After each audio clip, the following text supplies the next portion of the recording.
وأفتخر وحنيني سيستمر وبلادي ستزدهر صومالي وأفتخر صومالي وأفتخر وحنيني سيستمر وبلادي ستزدهر صومالي وأفتخر بسم الله الرحمن الرحيم. halkani waa SWS show waa maalin sabtiya bisha May 17keeda sanadka 2014 xalay ayaa waxa magaaladan Lewiston lagu qabtay xaflad lagu xusuusanayay 15kii May. waxaa halkaasi ka soo qayb galay aqoon-yahano waxgarad siyaasiyiin iyo salaadiin ka tirsan bulshada degan magaaladan Lewiston. goobtaas ayaa waxaa sidoo kale ka hadlay gudoomiyaha jaaliyadda Soomaaliyeed ee magaaladani Lewiston isagoo khudbadiisa ay ahayd mid aad iyo aad u qoyro badan taabanaysa meelo badan ayaa inta badan waxa uu la hadlay dhalinyarta Soomaaliyeed meel walba ay joogaan. waxa ay ahayd xalay maalin taariikhi ah oo magaaladani Lewiston iyo waliba Arban aan ka dhicin xaflad noocan oo kale ah dadka Soomaaliyeedna aad iyo aad ay ugu riyaaqeen. waxa ay soo doonaa slide showgi siday kala ahaayeen ninkaas waa Cabdiqaadir Sheekh Saqaawdiin waa madaxweynihii ugu horeeyay ee ururka uu yeesho markii la aasaasay sanadkii bishii May sanadkii 1900 iyo 43 Cabdiqaadir Sheekh Saqaawdiin waxa uu ku dhashay magaalada Dieglow gobolka Boqol sanadku markuu ahaa 1919 ururkan waxa uu ku soo biiray isagoo ah 24 jir marka 24 jir maartu ku noqday gudoomiyihii ururka ninka ku xigay waa Xaaji Maxamed Xuseen waxa uu noqday madaxweyne gudoomiye ku xigeenkii ururka isagana waxa uu ku dhashay magaalada Muqdisho gobolka Banaadir sanadka markuu ahaa 1918 ururka SWL waxa uu ku soo biiray isagoo ah 25 jir ninka ku xigo waa Yaasiin Xaaji Cusmaan ninkii ay maartay fikradda ka imaatay markii hore oo SWL fikradiisa ka imaatay isagana waxa uu ku dhashay magaalada Hobyo gobolka Mudug sanadka markuu ahaa 1917 ninkii aasaasu ahaa isaga 26 jir buu ahaa markii ururka ku soo biiray marka Yaasiin Xaaji Cusmaan wuxuu dhiman doonaa markii oo ururka la aasaasay 1943 la aasaasay isagana wuxuu dhintay 1947 marka waxaa bedelay Cabdullaahi Ciise Maxamuud oo gadaal maaragtay historigiisa aan ka sheegi doono insha Allah ninka waa Dheere Xaaji Dheere isagana waxa uu ka mid ahaa ururkii leegada 13 waxa uu ku dhashay magaalada Muqdisho gobolka Banaadir sanadka markuu ahaa 1926 ururkana waxa uu ku soo biiray isagoo 17 jir ah marka waa maaragtay tusaale fiican qof 27 jir ah ku fikirayo in wadankiisa horumar uu gaarsiiyo gumaysi uu ka saaro marka is really a good example 17 jir nin ku xigay waa Cali Xasan Maxamed Bardura loo yaqaanay naaneystiisa isagana member uu ka ahaa leegada waxa uu ku dhashay magaalada Hobyo gobolka Mudug sanadka markuu ahaa 1927 ururkan waxa uu soo biiray isagoo 24 jir ah ninka ku xigo waa Maxamed Cali Nuur Xirsi wuxuu ku dhashay magaalada Shangaani gobolka Banaadir sanadka markuu ahaa 1927 ururkan waxa uu soo biiray isagoo 16 jir ah marka he was the youngest I think he was the youngest in the league ninka kale waa Maxamed Cusmaan Baafo ama Barbe isagana waxa uu ku dhashay magaalada Baardheere gobolka Gedo sanadka markuu ahaa 1910 ururkan waxa uu soo biiray isagoo 3 jir ah ninka ku xigo waa Huudo Macalin Cabdulle waxa uu ku dhashay magaalada Mareerey Shabeellada Hoose Lower Juba sanadka markuu ahaa 1910 ururkan waxa uu soo biiray isagoo 17 jir ah Daahir Xaaji Cusmaan ninka daadii sheegay waaye waraysiga hadda asaan ka soo qoray badan historiga waxa uu joogay Ottawa Canada markii laga qaaday waraysiga marka isagana waxa uu ku dhashay magaalada Hobyo gobolka Mudug 1925 waxa uu ururka ku soo biiray isagoo 18 jir ah ninka ku xigay waa Maxamed Faarax Ilowle waxa uu ku dhashay magaalada Mareeg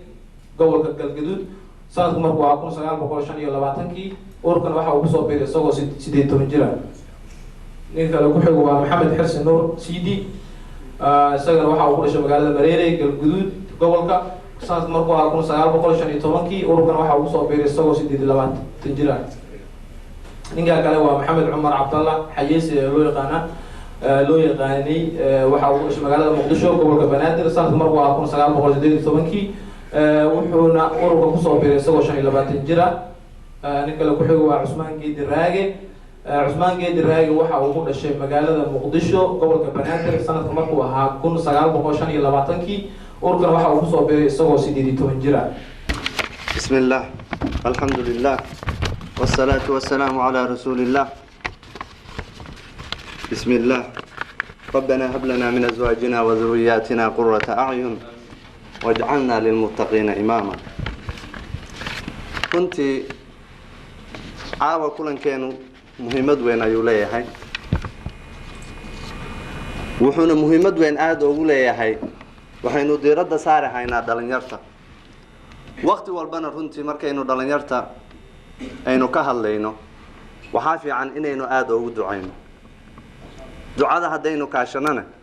وحنفلها هنا متجان وحاء كوا صوماليا thousands and thousands of miles لغة سو عربي.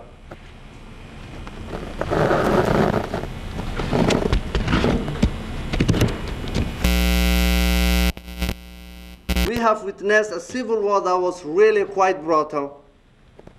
We have witnessed Somalia that has downgraded its international status. We have witnessed a war that has pinned neighbors against their last neighbor,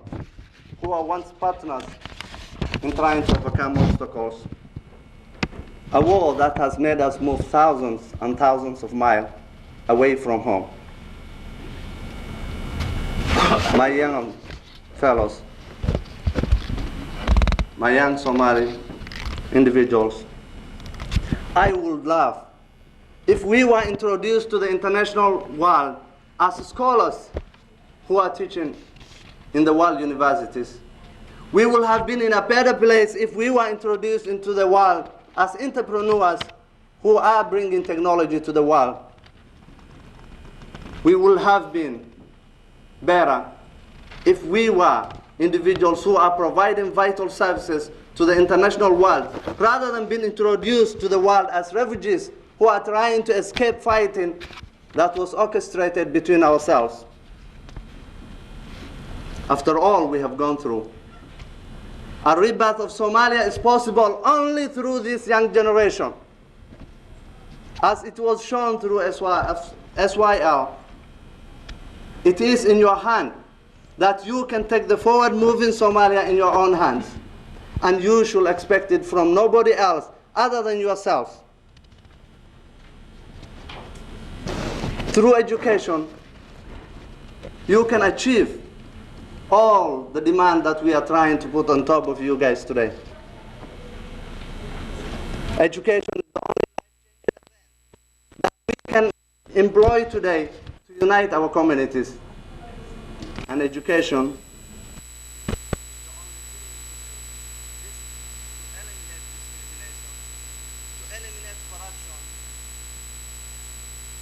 important games that you can watch, but it's distracting your ability to learn. And once that distraction strikes you, you're trying to come and cause obstacles to your own education. So your job today is, you need to impact in the life of education and try to improve your education. Lately, we have seen terrorism is trying to be attributed a lot to the Somali community. More so in our young generation. Quite frankly, a couple of days ago, I was seeing an email that is circulating. And guess what's happening? You guys all know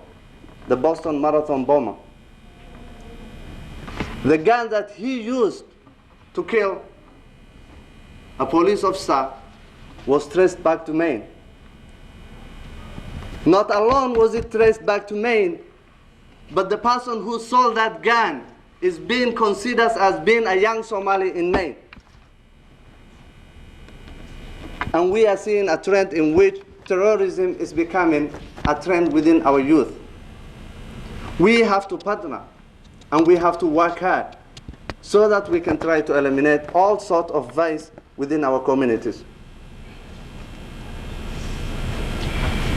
Our youngsters should never be penetrated by organizations and individuals who are trying to recruit them. Remember, you have a faith. Remember, you are born Muslims. Remember, you can be religious. Remember, you can pray. Remember, you can be a good Muslim. Islam that does not support or respect terrorism. Islam that gives you all the life-changing experience that can make you a better individual. Faith that fight all sorts of criminal activities. And a faith that does not give you any fear for you to show who you are as an Islam. Come to the Islamic Center. Learn. Learn the beauty of our faith. Learn to be connected to your community.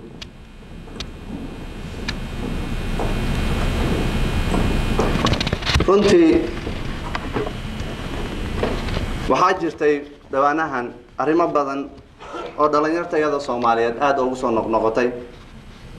taasoo ah arrinta ku saabsan hargagixisnimada ama ma aragtay dhibaatada hadda adduunka ku soo cusboonaatay oo wax aynu hore u aragnay aanan ahayn runtii dhaqan Soomaali ma ahayn in la arko qof isqarxiyo dhaqan diini ma ahayn in la arko nin dhalinyar oo lagu soo daalay oo dad islaam ah iyo dad kale tawallaaya dhowr cisho gudaheed waxaan arkay email la isu dirayo oo looga hadlayo ninkii ku saabsanaa isku qarxiyay Boston markii la orday marathonkii ninkaasi marka uu qaraxa sameeyay kadib waxaa jirta qori uu watay inuu ku dagaalamay qorigii uu watay markii baaritaan dheer lagu sameeyay waxaa la soo ogaaday inuu ka yimid Maine hasa ahaatee Maine ha ka yimaadee haddana waxay maartay aad u buunbuuninayaan in groupkii laga gaday uu ahaa dhalinyar Soomaaliyeed oo hadda focus noocaas uu ka jiro halkan waxaynu hore u aragnay ma aha waxa kan waxaynu dhaqan u leenahayna ma aha dhalinyartii lala soo qaxay intaas oo kun oo mayl in maanta qasaara halkani uu la yimaado wax laga faana weeyaan runtii diinteenu waa buug ma aragtay 200 sano ka hor la qori ma haysano fursadaas buugeenu waa ma aragtay odayaalkan waayo soo marka odayaalku waxa loo baahan yahay in ka faa'iideysano hal fariisana ma xumo laakiin yan laga qaadin sheeko qabiil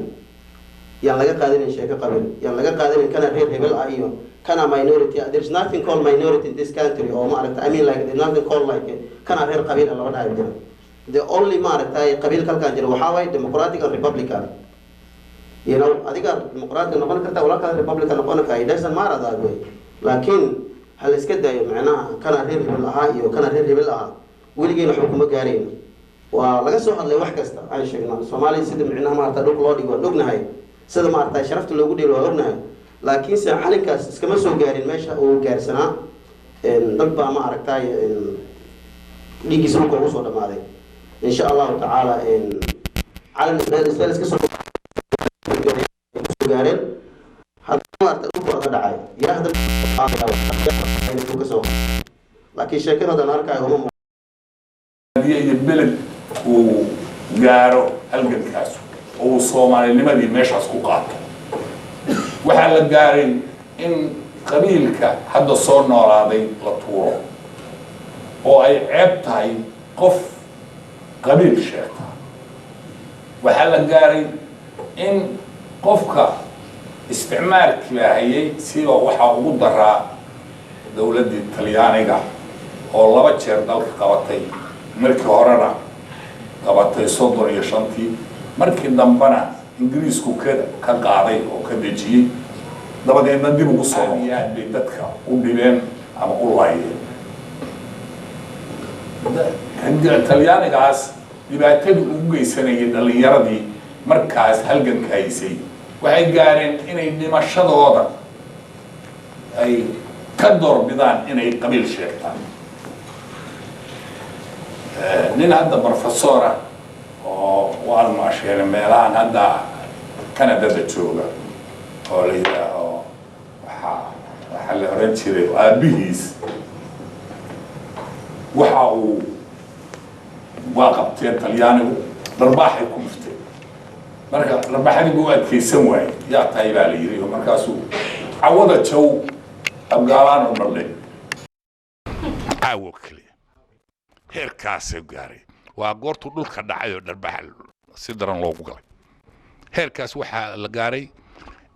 waxay ahayd in laga doorbido qofku dhimashada inuu ka doorbido inuu qabiil sheegto dhammaan dalalka la gaarsiiyay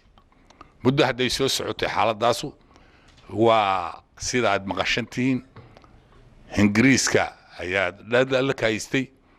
markii halganku gaaray qaramada midoobay oo la soo ogolaaday in dawladnimo Soomaaliya la siiyo 1954 bishii Oktoobar 12keedii ayaa calanka la saaray waxaa la saaray qaramada midoobay iyo Talyaaniga saddexdaas la isla saaray maalintaas oo horeysay calan la saaro Soomaaliya kadib goortii calanka halka la saaray dhibaatooyin badan baa dhacay Kenya iyo Ethiopia labaduba waxay xoog saareen dawladihii joogay in dadkii xafiisyada ka furtay xafiisyadii laga laayo laga xiro iyagina laayo si xun Francisco sidoo kaleeto adigu dhibaato weyn baa loo geystay waxaanu ka sheekayn karnaa kadibna waxa muddadii markay dhamaatay Talyaanigu waa dib loogu soo ceshay dhinaca Talyaaniga markii Ingiriisku dhiibay waxa la yiri ku meel gaar ahaan u hay ilaa 60 waxana bar magac la oran jiray markaas minister Toroha am minister Triche la oran jiray waa wax bare yaa loogu magacaabay sidaas oo wax ku baray uusan waxba ku barin laakiin isticmaalkii uu sii koriyay dadkii uu qayb ka mid ah duwaday oo wuxuu yiri 30 sano ka dhigta wax baritinkayga 10 sano idin kuma fallay dadkii aad iyo aad baa xiisad weyn u dhalatay mar labaad baa qaramada midoobay lagu ceshay doorashadii iyo dacwadii waxay soo ogolaadeen in sawd la qaado sawdkaas uu ku dhalinyaradii waqtigaasna sidaasay ahayd markasta wadaadadii sheekhyadii baa joogay waqtigii nabi maxamed sallallahu alayhi wasallam waxay ahayd wixii taageeray islaamnimada ama isaga gacansi waxay ahaayeen dhalinyaro islaamka waxa adduunka gaarsiiyayna waxay ahaayeen dhalinyaro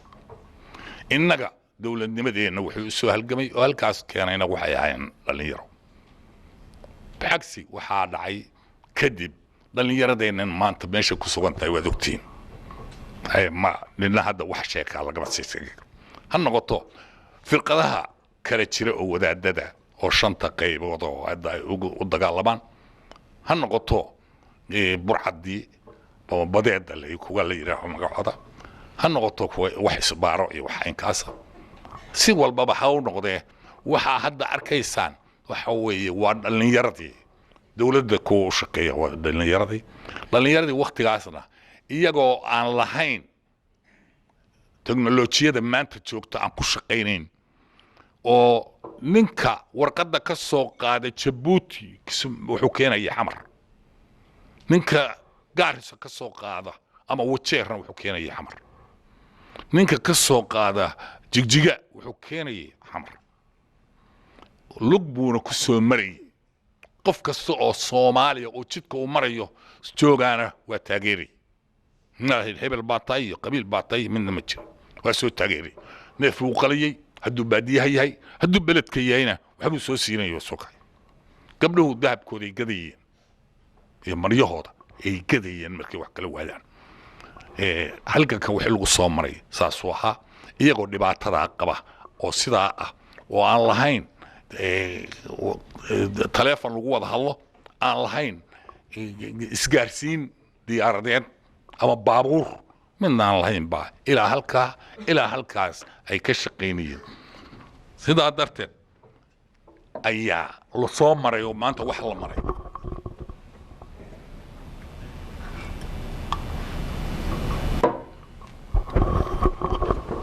maantay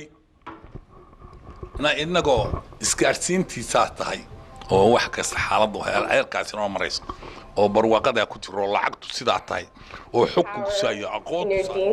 and there's power with du'a, you know. Strive to build a dynamic and like a relationship with your parents, and strive to attain these goals with your parents' du'a as like the driving force. Because you can make du'a for yourself, but there's a lot of weight in your parents' du'a as well, and I just want to emphasize that.